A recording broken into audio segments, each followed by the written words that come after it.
बांग्लादेश में राजनीतिक उठापटक के बीच वहां रहने वाले हिंदुओं पर लगातार हमले हो रहे हैं, मंदिरों को निशाना बनाया जा रहा है।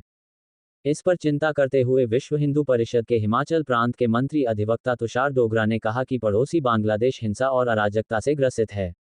निर्वाचित प्रधानमंत्री के त्यागपत्र देने और देश छोड़ने के बाद अराजक तत्व हावी हो गए हैं और कानून व्यवस्था सर्वथा निष्प्रभावी हो चुकी है।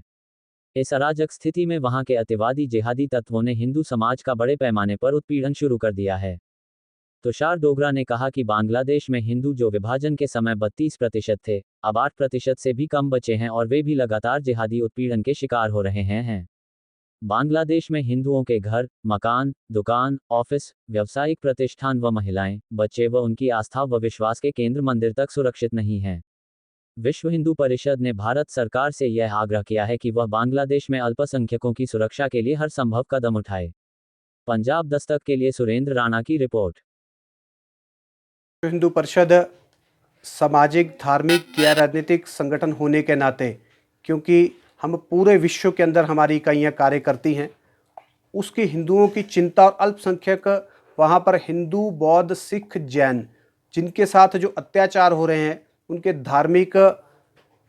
मंदिरों को, गुरुद्वारा साहब को तोड़ा जा रहा है, क्षतिग्रस्त किया जा रहा है, उनकी जानी माली सुरक्षा के लिए हमने आज जो पत्रकार वार्ता की है, ये भारत की केंद्र सरकार को एक हमने यहाँ से निवेदन किया है कि जो सीमावर्ती क्षेत्र, हमारे 5 प्रदेशों का सीमावर्ती क्षेत्र बांग्लादेश के साथ लगता है, जिसमें बंगाल सबसे अधिक महत्वपूर्ण है, जिसमें 2200 किलोमीटर की सीमा लगती है, वहाँ से इन्फिल्ट्रेशन ना हो, किसी प्रकार के भी असामाजिक तत्व और जिहादी तत्व जो हिंसा में विश्वास रखते हैं, भारत में प्रवेश ना ले पाएँ, और अल्पसंख्यक समुदाय की रक्षा जो बांग्लादेश के अंदर हो रहा है, उसकी सुरक्षा पर्याप्त तौर पे, अनिवार्य तौर के ऊपर,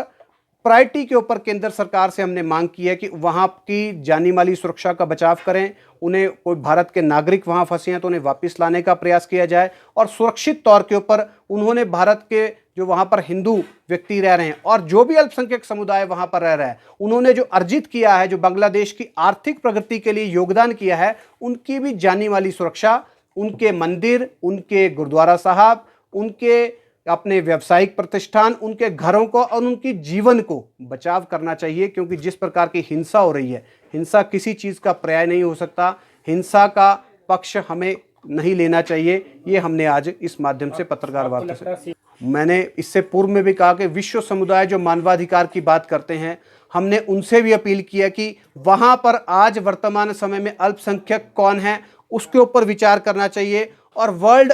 जो विश्व समन्वय है और पूरे जो वर्ल्ड के ये संयुक्त राष्ट्र है, उन्हें इंटरवीन करके इस हिंसा को रोकना चाहिए। और जो नई अंतरिम सरकार लगभग आजकल में जो गठित होने वाली है, वे वहां पर अल्पसंख्यक समुदाय की सुरक्षा को बहाल करे, उनका भक्षण ना होने दे, उनका रक्षण करें, उनके परिवारों को जीवन दान दें, उनकी व्यावसायिक प्रतिष्ठानों को छोड़ें, और उनके जो जिस प्रकार के मंदिर हैं, गुरुद्वारे हैं, उनका भी बचाव करें और उनके जीवन को सुरक्षित तौर के ऊपर रखें। ऐसी हम उनसे भी मांग करते हैं।